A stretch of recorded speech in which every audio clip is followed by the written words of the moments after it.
If you like what we do, follow us on Facebook, Instagram, YouTube. Don't forget to subscribe and check us out on Patreon. Welcome back. Here's Tyler's take on the Motiv Hyper Venom. This is part 2, so we'll pick up from where we left off. For whatever reason, the Venom balls hook a little less for Tyler than for me.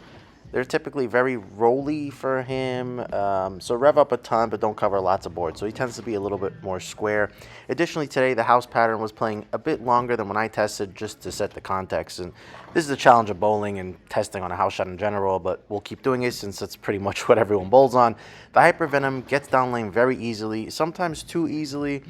It's responsive, but really needs more friction to respond. There is friction to the outside, but it's the kind that slows balls down and not kicks them sideways. So it's playing a bit more like an out of bounds than a bumper.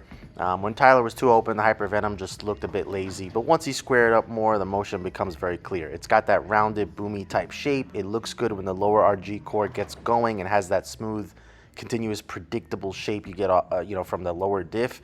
Once Tyler was in the right zone between the second and third arrow, it wasn't difficult to get to the pocket. If he did get it out too far down lane, it was still an issue, as are most balls on this house shot.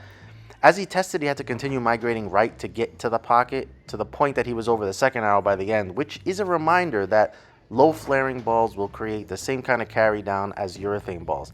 Bottom line is, this is clearly a mid-late ball that requires friction or more broken down pattern to be effective, but it is a good option if you enjoy the Venom shock motion and need a step down.